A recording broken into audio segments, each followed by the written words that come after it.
Folks, we back another Tuesday, another exciting event. We're gonna get down to it tonight. It's Black History Month, folks. We every month is Black History Month for me, but this one is extra special because we're gonna do some talking. We're gonna do some things that's out here.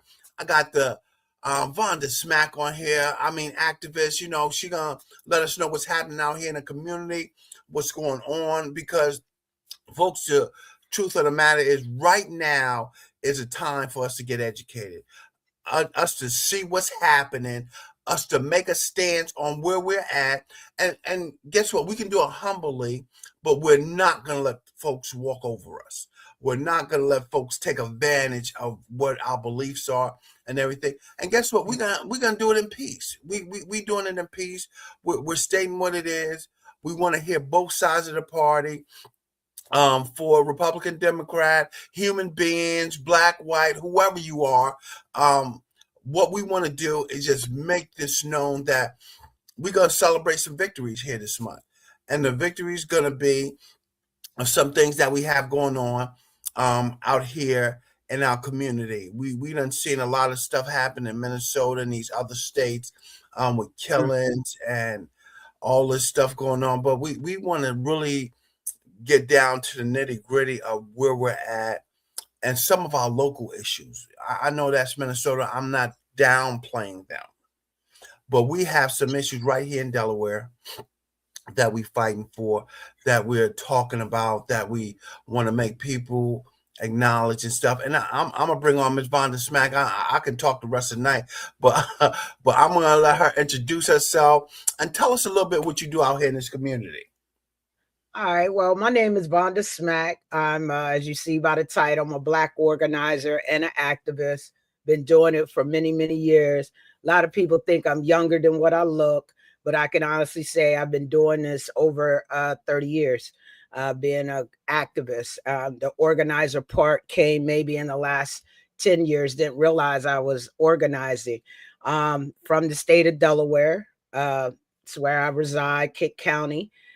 By the way, Kent County. And basically, I advocate for unjust systems that are in my state. And that is so what's up. And tell us about, how did you get into this activist role? Did you just see something, or what made you really take a hold of this? You know, a lot of people, I mean, for me, I'm gonna speak for me, but a lot of my advocate friends, it come from lived experience. You know what I'm saying? And I'm gonna keep it real. You know, I was about 19 years old, home for the summer from college, went to University of Maryland, Eastern Shore, and I was driving taxi.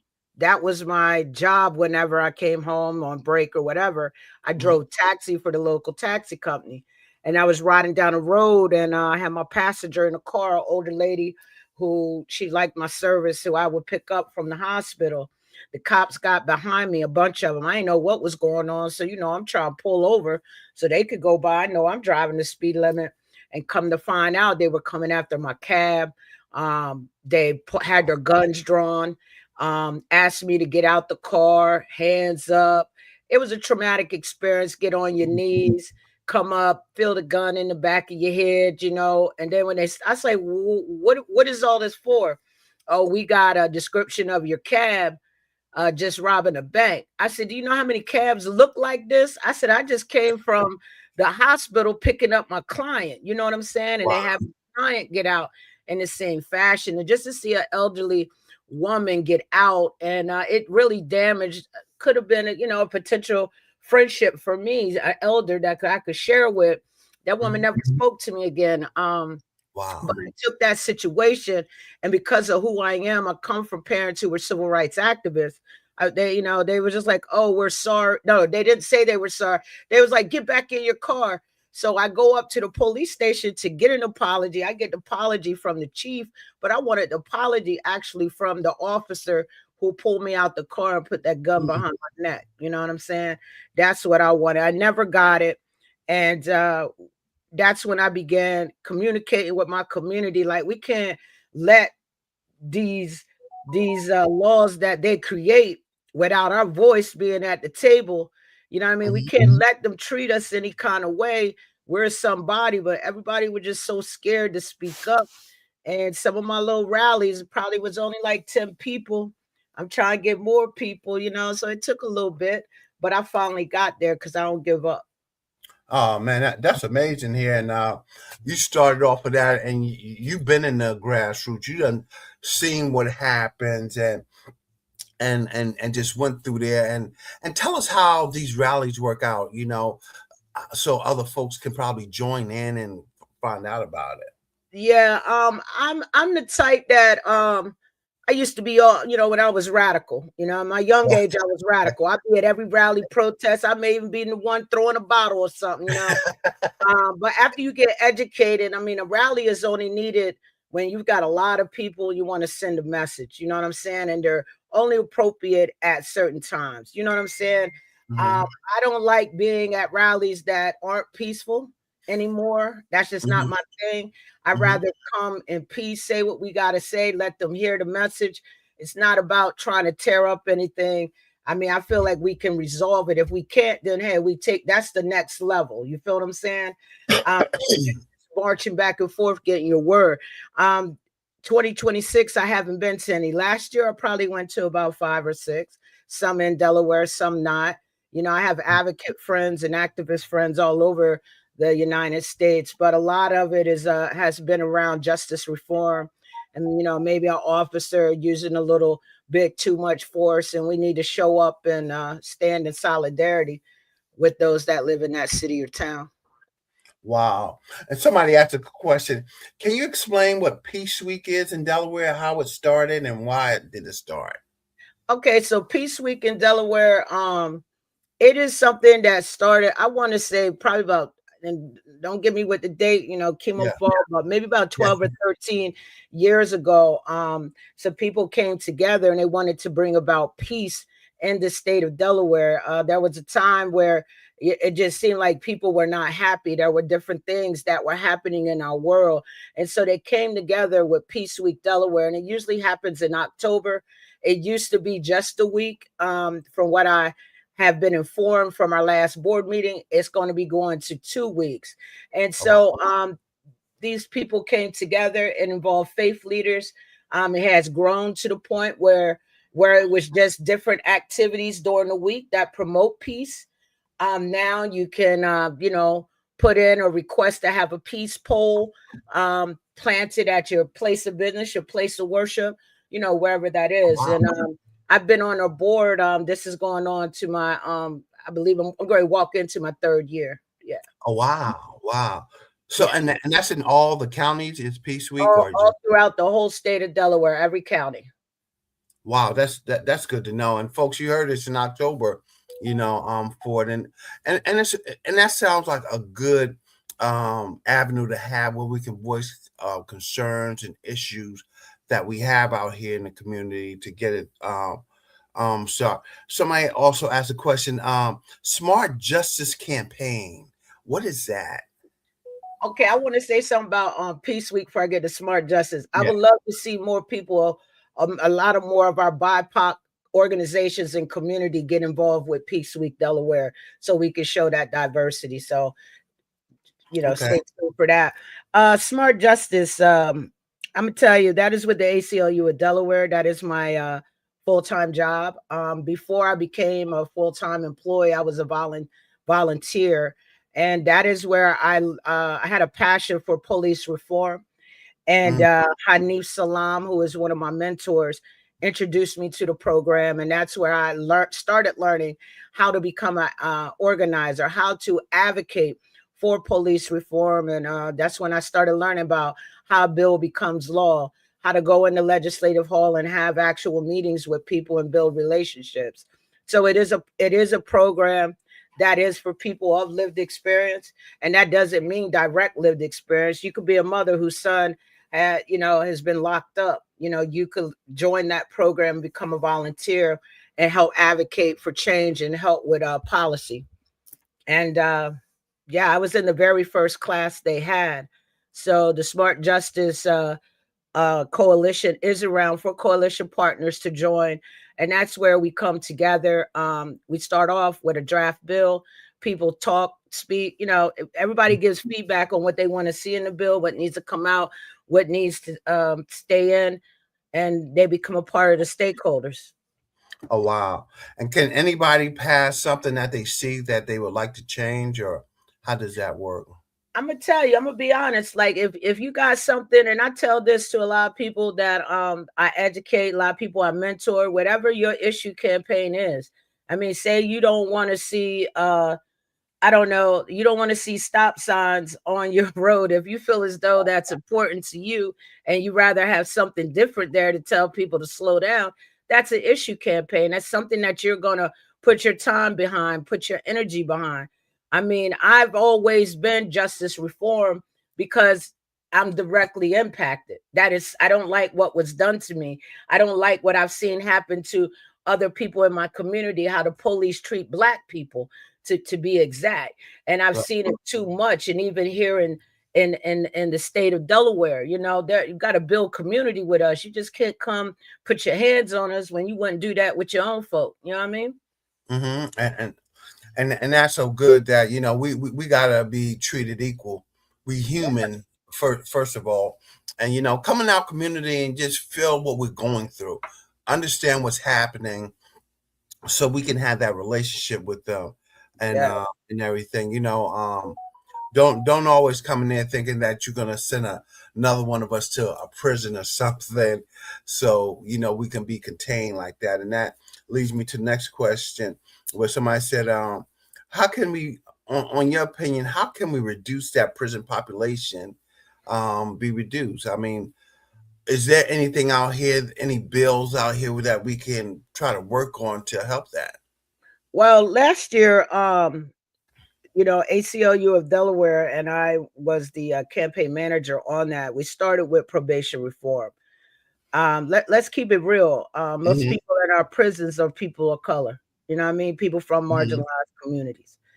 And I truly believe in people power is the superpower. We need people to get behind it. We got to, let me go back a step. We got to get the right people elected too into office so that the change that we want to see in our communities, they feel the same way. And I always tell people a lot of times, the people that look like us, you can't assume that they for us. And I'd say that a lot. But you have to get behind those coalition partners, those stakeholders that are pushing for the change you want to see in your community. And it's learning how to organize. Like I tell a lot of people, and it doesn't take much to learn to organize. A lot of us do it every day. Especially, I say salesmen are the best ones because you're trying to go out and find people to buy your product, and you're going out to get those people. That's the first thing, is to find your people who feel the same way. So if people want to get into justice reform, what I would say is hit me up. I definitely will guide you in the right direction. Also, do your research. You know what I mean? There's a whole lot of data out there about Delaware's justice reform, but just say your reform is on immigration. Look at everything that's going on with immigration. There's so much information out there right now on ACLU website, NAACP, some of our major, you know, organizations out here, and then look at and see what other organizations are under that. There's a lot of know your rights going on right now as far as immigration, police right demonstrations, all of that. So I could go on and on about the organizing. That's my man. So tell me this, Vonda. I mean, are they really teaching us about these rights? I mean, where can the people learn about that stuff at? You know. Yeah, you can. I always went, and this is not me, bragging on ACLU, but hey, it's my job. You can go to Right. ACLU's website and know your rights for just about. You go onto our national website. There are know your rights materials on there for just about every major issue campaign, so that you will know your rights. The one that I like to spread throughout Delaware, and especially in Kent County and other parts of Delaware, especially where we have high complaints of the police not treating people of color right, is I always have in my pocket or in my backpack, know your rights when being stopped by the police. We as Black people, one of the things I want to tell y'all is stop trying to be a lawyer on the side of the road. If you know your rights, there should be less talking as possible. And that's where we get ourselves into trouble, is we start talking too much and telling them that you know your rights. Just follow what's on the card. It's not that many steps, and stop talking so much, because that's what gets us in trouble. Right, right. And that's what's key. We got to have somebody represent us because the story always get changed Mm-hmm. when we get in front of that judge and stuff. And they Exactly. said And then this, that video is rolling. We that can't forget video's rolling. They done all interpreted it wrong. that. But most of all, we have to be conscious of what we're doing out here. Yeah. And I mean, less is best. I tell folks, less is always going to be best Definitely. when you're dealing with them. So we can go ahead and have a fair conversation. Somebody said, provide your opinion on addressing racial disparities in the criminal legal system. Repeat the question again. Provide your opinion on addressing racial disparities in the criminal legal system. I feel as though it's not fair. I've always said that Delaware need to take its whole justice system, throw it away, and start over. You know what I mean? It hasn't been challenged in over 30 years, and then just Right. last year we just finally got probation reform out of 30 years. Come on, man! Like, they really out here. If you a couple minutes late, right, to a probation check-in, they could violate you and put you back in jail every time. Okay, so here go this brother here, and this happens a lot in Sussex. They got to catch a bus, they got to ride their bike to the bus stop. Okay, then they got to put that bike on the front of that DART bus, and then catch it to the bus stop in Sussex, and then ride it the Western way to get to the probation officer. If that bus is riding late, they're late, and their freedom is at stake. Nobody should all have to feel anxiety like that. So, in order to fix the racial disparities in our system, it's got to be challenged and it's got to be changed. We got to keep talking about it. People got to keep sharing their story, because if they feel as though it's not a problem, Delaware don't want to feel like they soft on crime. But if we're truly giving people a second chance, what does that look like to y'all? Because I ask every time I step in a meeting, what does giving a person a true second chance look like to you? I ask a lot of representatives and a lot of senators, and some, they don't know what to say. And then I begin to tell them what it looks like for my people. And what does that really look like? Does that look like 3 strikes you're out, or? Nah, what it looks like is like, people make mistakes. There's some people who may have made a mistake one time in their life, right? Right. Are we gonna hold that to them for the rest of the life? You know what I'm saying? Probation in Delaware, the way that it's set up, and I can only go with probation because that's my passion right now. The way that probation in Delaware is set, it almost feels like a person will never get off of probation. You feel what I'm saying? It's always all of these different rules, and you got all of these different, if you do this, if you wanted to, it used to be if you wanted to get married, you had to get permission from your probation officer. You know what I'm saying? And so if you didn't have a job, you get violated. If you changed your address and didn't let them know, you could get violated. Wow. So people would be going back into jail for little petty things. And if you didn't have a good relationship with that probation officer, or if that probation officer doesn't open up their mind to feel that we are real people, treat us as you would your brother, or treat us as you would your college friend. Don't treat us like we did this crime. Oh, they not, rehabilitated. Oh, they're just going to do it again. The conversations that I hear between probation officer and the person who's on probation is nothing to empower them. And if I really feel if all probation officers, some out there that are good, but if more probation officers empower that person who is on probation and actually give them the resources to give them a true second chance, to help them get those resources they need in order to thrive, our world would be a whole lot better. And that is honest to goodness truth. And it's so funny you got into probation. They said, what are the most critical changes still needed to transform our Delaware's probation system? Least incarceration for technical violations. We got to stop. Person done did 10 years in jail. All right, let's give it like Mhm. that. 10 years in jail. The judge tells them, okay, you're going to be on, you know, level level 3 probation, and then we're going to flow you down to level 2, level 1. But just say that's 2 years, right? That's 2 years that, yeah, you're not locked behind a wall, but you are locked up on the outside. So what Mhm. that has to look like is that a person is going to make mistakes because they're trying to adjust. They just did 10 years, and you get ready to make them go back in because they was a couple minutes late. And I'm when I say this, I am so serious. 2 to 5 minutes late, you can be violated. If Wow. you fail your first drug test, you could be violated. Come on. Somebody been locked up for 10 years. They want to go have a drink with their friend. Their friend is smoking ooh-wee around them. They accidentally get it. May not be a whole lot. And now you want to put them back in to serve that other 4 years. You got to have some grace. You know what I Right. mean? That's all I'm saying. Some of Right. the things that people could get violated for are just crazy to me. And is there any bills out there that we're fighting for something like this now? Our bill has not been introduced yet, but it Okay. is coming. It has not been introduced. The bill that we have been working on, we're hoping that it would get introduced in March or early April. Once it does, trust me, I will be sending you everything, talking points, asking you to come down the leg hall with me. Yes. Yeah, yeah, because How organized.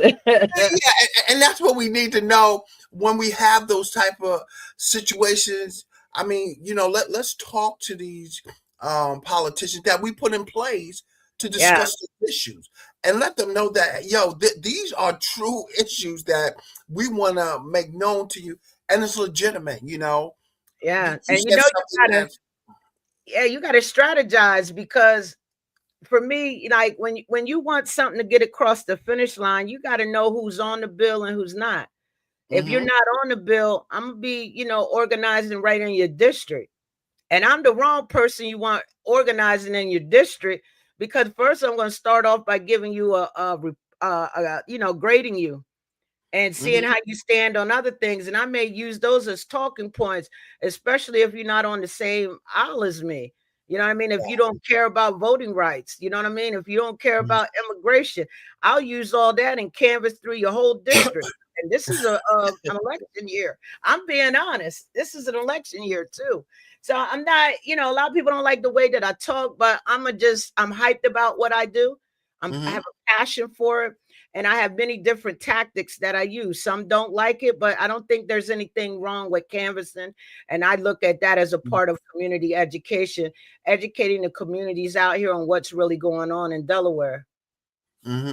And if you had to look at our politicians today and how they feel about this probation, what do you think majority would say? I'm gonna be honest with you. With all the organizing I did with probation reform when we first started, because I've been on it for 4 years before we got changed, and that's what I want people to know. Like, it took time for us to get a little something, you know what I mean? Now we coming back for the part that they pulled out, but it take time. Your issue campaign is not going to happen overnight. It could take 4 years like it did for probation. And so it took a lot of conversations with legislators on both sides. And there were some who were on the other side that experienced probation, who Hmm. who who are lived experience, and they've shared their story. And then when I asked, well, why can't you support the bill? There were just little words, little things that they didn't agree with. You know what I mean? They had children who've been on probation. They know what it sounds like when somebody banging on the door at 10:30 at night and y'all just laid down. Probation officer coming to check to make sure you're home. And I'm gonna say majority that probation bill when it passed last year, it was bipartisan, both sides. Wow, There's wow, a lot of that's work amazing. put into it from the ACLU of Delaware and volunteer coalition partners. And I foresee, we still got work to do, and you can't give up on it. You got to keep pushing. Keep keep pushing, keep Yeah. pushing through it. And this how do you bridge the gap between grassroots community concerns and legislative actions? How do you bridge that gap? One, there are a lot of you got to get in there and meet with the legislator. A lot of people think like, oh, I don't qualify. Yes, you do qualify. Just be a person, be yourself, because they're ordinary people. So in order to do that, you got to, one, educate yourself on your issue campaign. You always got to have, if they say something, you want to be able to, I don't want to say retaliate, but able to be like, hey, respect how they feel, but then have something to come back with the show. Lots of times with probation, we've done many of studies. You want to have as much ammunition when you go in there. Always keep your receipts. You know what I mean? In order to bridge that gap, you got to take that first step, because if you're waiting for them to come to you, they're not going to do that. You got to go to them, and you can't be scared to go to them. So community education, take as many trainings as you can to learn what to do as a grassroots organization or as a grassroots volunteer. Make sure whoever you volunteer is going to be able to educate you so you can go in there and get the change. A lot of people think they got to go out here and make a whole, nonprofit so they can say they can walk. Nah, you're a constituent. Get with somebody who's already doing the work, become a volunteer, and it's so much easier. We're definitely going to teach you. But you got to, you know what I mean? There's a lot of people that we may not agree with everything. Feel what I'm saying? There are some legislators I respect. They may not like probation reform, but I respect it. But as long as you can build that relationship so that you can have great dialogue and that you can ask them, so what would need to change on this bill for me to get you to, that I could convince you to vote yes for this bill? We need this for the state of Delaware. 52% of those locked up are all people of color. You know what I mean? When you start coming with those numbers and the data, that's what help bridges the gap. You got to go in there and talk. Yeah, and discuss that. And you said something so valuable there. People scared of the legislators because they don't know how to talk. But how do they get access to them? Do they just go to leg hall, or Yeah. So I took a group of people last week. We had a legislative tour, and I'm giving them a tour of Legislative Hall. After that one, I decided, okay, I'm gonna do this the rest of the legislative season, because I didn't realize, like, my people have never been in the leg hall. They didn't know what goes on there. That's the community education piece that I talk about. Like, we need to educate our community. We need to empower our people that they can make change. You don't have to be a councilman. You don't have to be a senator, a representative, but you do need to learn how to build relationships in order to get change. And so we did that tour. They got to meet the governor. The governor came through there. House Speaker, came through, Rep. Minor Brown. And it was just, everybody was like, what are y'all doing in here? I had media people asking me what I was doing. And so that's important, is learning what happens in these buildings. Learn how a bill becomes law. And if you ever want to go on a tour with me, follow me or look on it, become a volunteer with the ACLU of Delaware. We will email you. Once you decide you want to become a volunteer, we'll email you with a lot of opportunities. We have a lot. There's a lot of volunteer opportunities. And that's perfect, and folks need to know that they can have it. Our next question asks, how do we tackle discrimination in housing, employment, and education in our state? They see so much of this. One, I'm a commissioner for Delaware Human and Civil Rights appointed by the governor.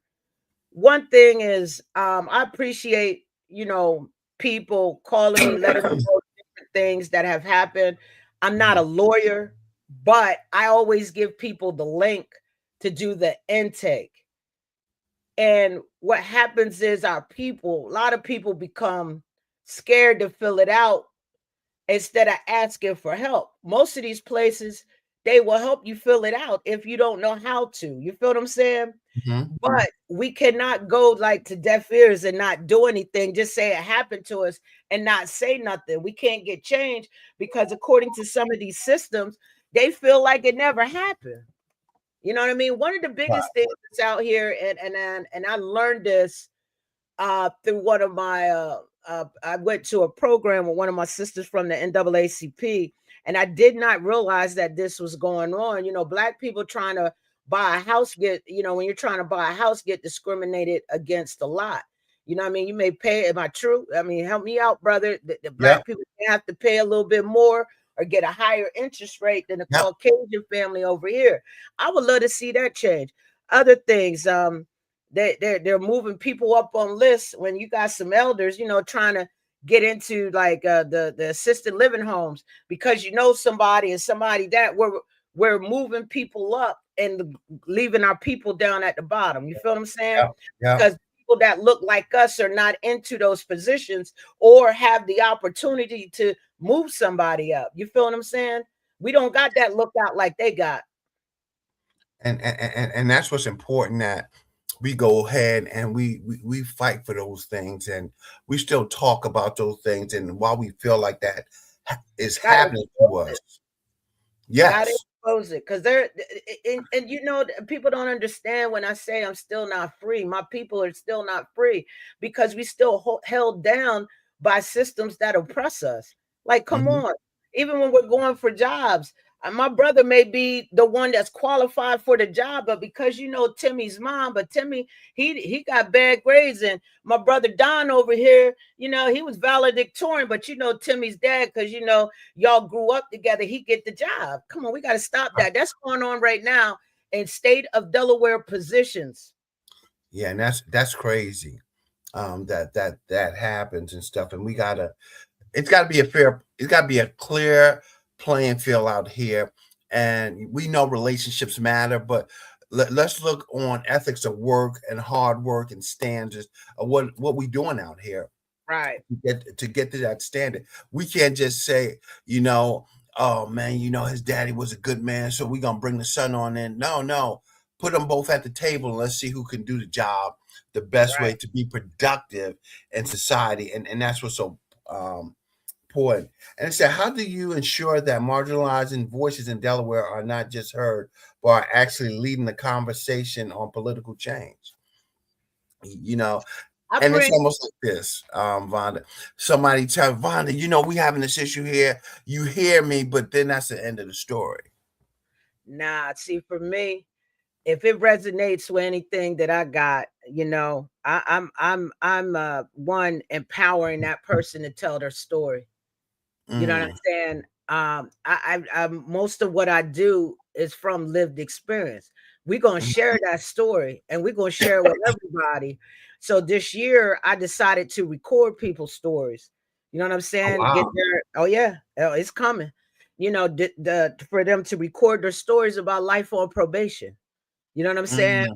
Mm, And there's steps to everything. And so I'm going to be putting that out there, not only as a person who's on probation, but that mother who is expecting her fiance who is on probation and the worries that she go through, the mother who is taking care of her daughter's kids while she had to go in due time and now she's on probation, and she's just having a hard time finding the right job because of the level of probation.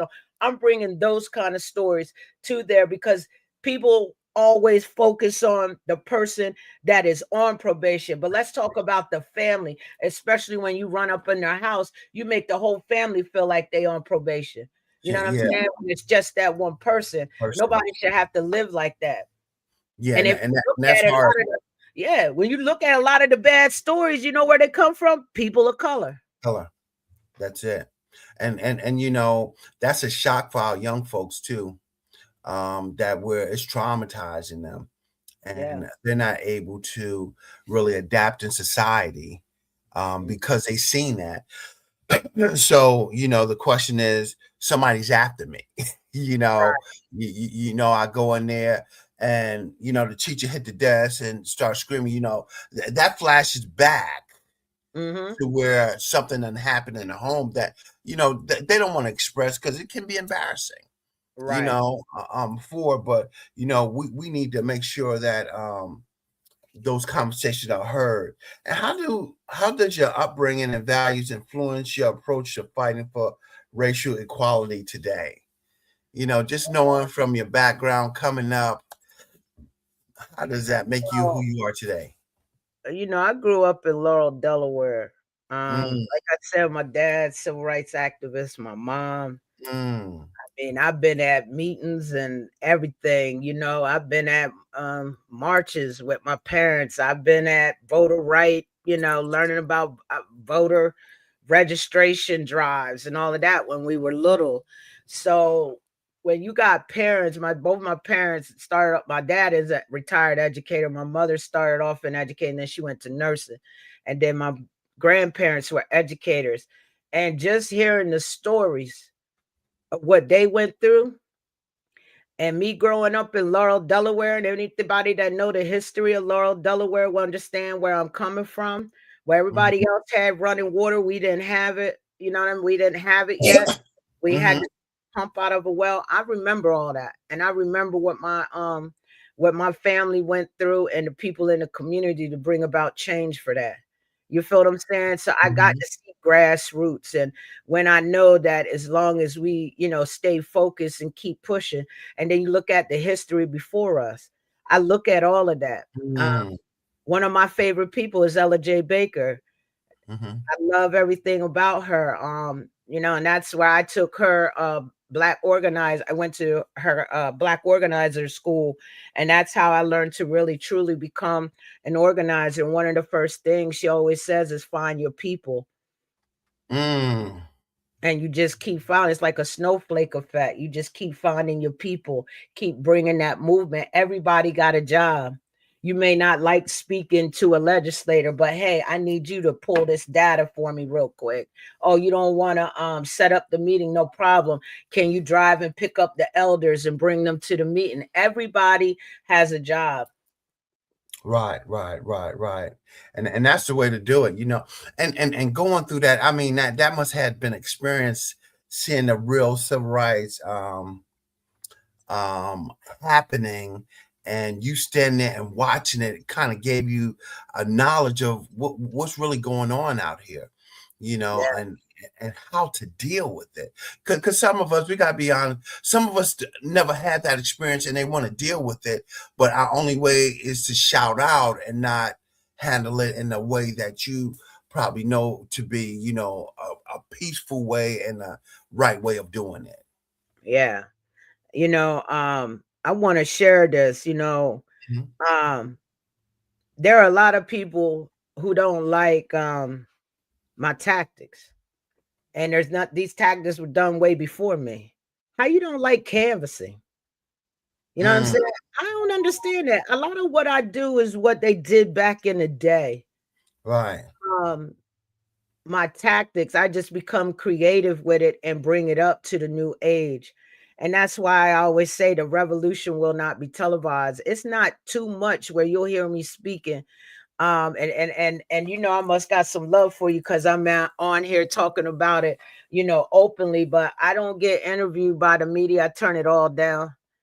Mm, I really don't. I don't like speaking. I mean, I may, depending on what subject is, send me your questions, because the media sometimes like to twist our words and make it seem like it's something that we did not say. You know what I'm oh, saying? And so that's one of my things. The revolution will not be televised. I don't like to announce things, but in the world that we live in now, I use this digital world to bring more attention so that I can bring more people, because I truly believe in some of my values, which is people power is the superpower. They work for us. The people who govern how we are, the laws and the bills, they work for us. It's not mm, the other way around. And then tell our people, get that in their mind, right on down to city council. They work for us. We elected them into these positions. They work for us. yes. And that's what we got to remember Yeah. for what's happening. So what advice do you have for young upcoming organizers in Delaware who want to make a tangible impact? Let me tell you, I have made it my personal journey for the year 2026 to mentor 10 new organizers that Mm, are anywhere from the age of 18 to 25. That is my goal, my personal goal. And because I feel like our young people's voice sometimes gets stifled. we got some elders. Okay, come on, let us do it. We caught, we're in a digital world. I don't know all this stuff that you do on Instagram, Mm. and all these other different social media. There's a lot of tricks to, creating content. That's not me. You know what I mean? Mm. But our young people really care about issues that we care about, but they go about their activation and getting their people involved. They said, look, and this is not being smart, this is just what they told. We've tried it the way back in the day, 1960s. This is what they said. Now we trying it 2026 style, right? So one of my I call him like my nephew. He goes to University of Delaware. I got to hang with him to see how he does things. And he's got a following on campus as a Black student. He has a story as well. And major issues, I'm talking like 1,000 kids are showing up to the rally on campus. Wow. Yes. So you're doing something. I need to find out how you did that. They got their own way of doing it, and it's about the lingo too. But it's still issues that we, the older ones, care about. But their way of getting their people involved, it's a whole different system. So if I could teach them what organizing is, because a lot of them don't know they're organizing, because he came to my training and I trained him how to become an organizer. He took that back to school and he's like the man on campus. He's that guy. Wow. And that's great to see that he can bring some of them folks in and nurture their minds and stuff and get them going. And that's what we need, Dude, where it's folks like that can. at Dell State too. And I didn't have Mhm. no play with that, but it's like that at Dell State too. There is a organization called Network Delaware. And when I tell you, sometimes when I think about it, I get a little emotional. If it wasn't for the NAACP president, Ty Greer, introducing me to Network Delaware, I wouldn't be the organizer I am today. They taught me everything. That's where I went to the Ella J. Baker Black Organizer School. I went to the regular organizer school, took what I wanted out of both of them, and I call it, this is Smack World Organizer. I Mm. took a little bit from each. That's how I learned to give public comment. You know what I mean? Because I used to go up there, holler and scream. Nobody listened to you when you holler and screaming, but you got to make sure you hit what's passionate to you. So a lot of it is education. And this year I'm gonna be having a lot of community education too, those tactics. That's all. Robert Dickinson said, Baynard Rustin, civil rights leader from Westchester. Question: does anyone remember they were when Martin Luther King was assassinated, or am I the oldest one in the building? Yeah, you're the oldest one in the building, Building. Robert. I'm sorry, it's kind of late, but I salute you. I would love to sit and talk with you sometime. If you were back there during that time, definitely one of my favorite people is Bayard. So yeah, I would love to Yeah, have a conversation with you. yeah. And what is the biggest misconcept that policymakers have about the communities you work in? What is that biggest misconcept? I think that the biggest misconcept, I think a lot of them think like, I feel like they stuck in a time zone. I'm gonna keep it real. Right. You know what I mean? We're not back here, in 1940. Come on, man. We're not doing that.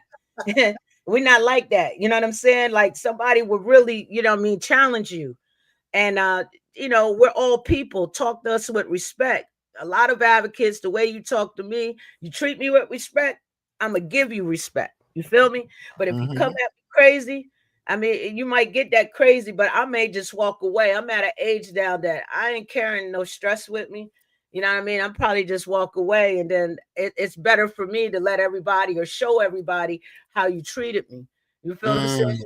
But I just Hmm. feel like legislators should really pay attention to the advocates. We are the ones that are out here in the community, with our people. We know what it is that they want. You see us doing these events. Why would you let us have a seat at the table? Matter of fact, let me prepare the table. I am the table. Absolutely. let me invite you in and you can talk to my people, because people have to understand some of where all of this stuff happens, where the bills are made, where like City Hall, for our elders, they don't want to go in that building. And I found out from a lot just here in Kent County, there's a lot of pain in those buildings. And I Mm, never knew that. So when mm, you start talking to some of the elders and they talk to you about how their parents, their property got taken from them, that's wow. why they don't step in that building. When you look at where where our capital is, not too far away from where the slaves got auctioned off. Oh, So if wow. you're still stuck in that time zone, or you're still stuck on those stories that your family told you, we got to get past that hurt and trauma. And that's why I'm so glad that my good friend Jalen Powell, she's starting to do different little events to help people deal with their trauma, deal with their pain, so that we can make you thrive and get out here and push with us, because you got to heal from the pain. I had to heal from mine. That's What right. the That's police right. officer did, because I wouldn't be able to stand up here. When I was a radical, I wasn't healed. You Right. feel me? Right. Now Right. I'm Right. not a Come on. radical. I'm healed. I can talk about it. That's it. You That's it. see what I'm saying? And folks got to remember that once you heal, you're free from them things that hang over you, and you're Mm, okay with some things. You're able to have those discussions. You're able to talk and go through that emotion, because guess what? It's done with you. You know what it is. You start to move accordingly. You start to mhm. shake accordingly, and guess what? It's cool. But You ask my mom. I'm able to let them know that, hey, we can't continue to let this happen, and Yeah. we're not going to continue to let this happen. My For mother would tell you I was a hellion. If she could get on here, she would tell you. I carried a lot of hurt. mm-hmm. And sometimes it wasn't my hurt. It was the hurt done to my family. That's Listen it. to the stories that my grandmother, my grandfather told me, my dad told me. Come on, my dad grew up in Bridgeville, Delaware. And when I Mm, tell people to do the history, my mother grew mm, up in Laurel, Delaware. I remember when we mm, had to get chuck wagons on the outside of the building while the Caucasian people sat inside. That's mm, me as a little girl. mm. Question, George asks, welcome, George. Question, What's what up, kind of George? structure we need? The structure we need in our community is a bunch of community education. We need we have some great community leaders. I just need our new community leaders. There is a time to come liberated, and there's a time to come to talk about business. And we Mhm. have to keep in mind, when I've been doing this a long time, we can't come in there real liberated, cussing people out. We're not getting nowhere. You can still be a person, but you gotta learn how to go in there and handle business and be educated on what you're talking about. There Mhm. are certain things that I don't go to City Hall and talk about. You know what I'm saying, Mr. John? I just don't, Mr. Bazemore. Mhm. I don't certain things like you can't get me talk about the budget. Even though I was great with numbers, I just that whole budget down there in City Dover confused me. You can't get me to say nothing unless you bring me receipts, break it down for me. Let's have a 5-hour class. But when it Right. comes to constitutional rights, civil rights, things of that nature, when you keep raising these electric bills and people are just barely making it, that when all them calls I got from them elderly people, I started looking at our utility committee and why y'all keep just when things get rough, y'all want to keep raising people's electric bills. Those are things that Mhm. I educate. I educate myself on Freedom of Information Act because I noticed that our city council violates it a lot. And Mhm. that's not right. And we as the people have a right to know certain things. It's not a secret. You playing Mhm. with our money, our tax money. Money. We gotta say until I people will say. understand that. But a lot Yeah. of people think because it ain't directly happening to them, they don't care. We can't be like that. Let's think about your children, that you may have in the future. After you Right. come up out of here, you want them to be able to live like that? Nah. And Robert just said, so another civil rights leader that I met, I seen in a march down the streets of the West Side was Stanley Branch and Mm, stuff for it. And Rob, that's some good information. We gotta get you so you can yeah. drop some more knowledge on us and get it know.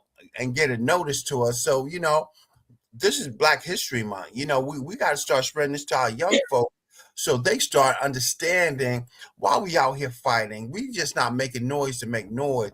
We making it. We have a purpose. We have a position right now that we standing on. Somebody asked a question: why is getting an expungement in Delaware a long and difficult process? All right. So I know a little bit about it, but you can definitely go to www.acluofdelaware.com, or you could put in Clean Slate Delaware. You could, put in Clean Slate Delaware and it'll come up. So the bill passed, and from what I'm understanding, and this is how I look at it. Here's more data to show that y'all have, because a lot of people who are talking about it are people of color. Like, why it's taking so long for the records to get expunged? They're going through every piece of paperwork, making sure that what was written back then was correct. Like, you don't owe them some time, I guess. I don't know. But they're combing through every single piece of paperwork. Their systems aren't set up for it to be automatically done. And they're stating that they need more people to work it. Right now, it's a handful of people going through all of these expungements. And that's why it's taking longer. But salute to Senator Brown for getting this legislation passed. You know what I'm saying? And he has been trying to push the button like it shouldn't take this long. You know what I mean? But there's a good resource, ACLU of Delaware. It'll be ACLUofDE.com, not Delaware spelled out. Okay. Yeah, ACLU. If you just put, that's fine. It'll come. I would just put it in the search and it'll come up. But look for Clean Slate Delaware. Yeah. You know what I'm saying? And all your information on there is there. And there's also an expungement clinic at Middletown that I will be at on is it the 12th? The 10th, Okay. excuse me, in Middletown. So the 10th of February, we have an expungement clinic. Folks, let the folks know out there. Come out, if you have something. We trying to get it all cleaned up. We trying to get y'all on the right path to get it done. But you said something there, Vonda, very interesting. The Clean Slate Act. Can you break that down? And George, we coming to your question next. Basically, I didn't work on this issue campaign, but basically, there were people who were missing opportunities to like get an apartment, right? Because they may have had a charge. I'm a person, I got a nale process for something. I got accused of something that I never even did, but in Delaware they do nale process. And so there are people who have things on their criminal record that are old. You know what I mean? Certain things are expungible, like I don't know, like misdemeanors, things of that nature, some felonies, you know what I'm saying? And people were missing opportunities, especially good job opportunities, because that was on the record. You feel what I'm saying? And they may be like 10 or 15 years old. So it should have automatically fell off. But now we got to go through a process, and Clean Slate came about to fight these type of systems, not only in Delaware, but also in other states. And the person who leads that, her name is Sheena. She was a person who had some things on her record that messed her up from getting good jobs and, being able to purchase a house, or, I mean, not purchase a house, to get an apartment for her and her kids. She could not get housing. And so she did something about it. She took something that meant a lot to her, and it was an issue campaign. And now you hear about Clean Slate all over. So It's basically giving a person a second chance, another second chance, so they can get their life together. Yeah. Even the most perfect person out here today need a second chance. Exactly. So we can go there for. And George asked a question: how can people contact you and the team, community members you work with? You can find me on social media. Put in Smack, put in Fight Like Smack. But if you put in Smack, I'm Vonda Smack. You can just put in a search and you'll be able to find me. On Facebook, I'm Vonda Smack. On Instagram, it's Fight Like Smack. I'm also a part of the Coalition of Dover, We are based out of Al Noor 35, right on Lockerman. You can stop down there at any time. And the Coalition of Dover is comprised of a bunch of community leaders, activists, and business owners, as well as nonprofits who are trying to make change in their community in the city of Dover. And yeah, that's where you can find us. Come in, get yourself a pamphlet, and learn all about us and what we're doing and what our issues are. A lot of our issues revolve around affordable housing, our unsheltered community, and also trying to get like a youth center for our youth so that they'll have something to do. We don't have that in our marginalized community. We need more than just a basketball court and our free public parks. Yeah, and that's so important, folks. And we got to keep in mind that in our community we have a lot of things going on. And Von, now I just want to ask you this: what's the latest and greatest that we have going on right now that the people can come out and support or do something on? All right, right now, and we have been trying to shut this down, this ordinance, since end of October, I will say. We have one of our councilmen who decided he wanted to create a pedestrian, he calls it a pedestrian safety ordinance, but in some media and in some social media postings and different places he's been interviewed, he calls it a panhandling ordinance. Number one, panhandling is not illegal. It is your right. You know what I'm saying? And so they created this ordinance. It's 2025-21, and it's through the city of Dover. And I began to, reach out to some of my people that I advocate with, other organizations that I work with, especially for our unsheltered community, the Homes Campaign, and let them know what was going on in the city of Dover. And they jumped on board to assist us in the city of Dover. And so we started a petition first. We came out in droves. I mean, the numbers were there trying to stop it. Just to move fast forward, we've had all kinds of things happen. A vote was finally taken on it committee and the legislation committee because I didn't understand why it was being brought up in legislation and it's a public safety issue. Now, let me make this clear because a lot of people think that we just want people in the medians. That's not what we're saying. We're just saying that your wording and the things that you got in this ordinance target a certain demographic and including people who are there to help. You feel what I'm saying? Mm-hmm. My thing is used, the Title 11, I forget the chapter and all that, but Dover PD does have arrest power.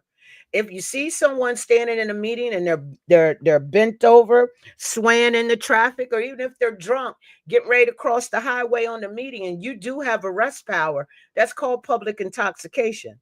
And all we want is for officers to do their job.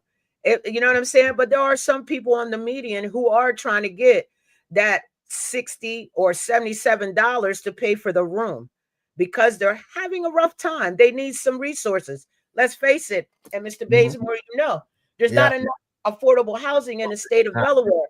I think we're 20,000 houses short. Yep, 22,000. 22,000 households short. And for people not to know that history, when I began yelling about this about 9 years ago, we need more affordable housing. Y'all thought I was some crazy woman. But had we started back then, we may not be looking like we're looking right now in the city of Dover with our unsheltered community. You feel what I'm saying? Right. So, I say all that to say is like we can't create an ordinance to act like this stuff does not exist. We don't even have resources. And I'm still asking, and I'm glad I'm on your show. Why does King County have 274 children who are homeless? I still have not gotten an answer. And I'm going to keep asking this question. I've been asking it since I was given the data back in October. And I'm still asking, why do we have 274 children homeless in the city of Dover by way of Capital School District? Someone help me. Wow. George asked the question, why is it so important to you?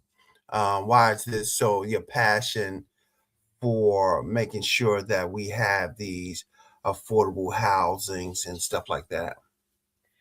It's passionate to me because one, I just love community. Hmm. Um, I love, I grew up in community. My parents, we had the babysitter.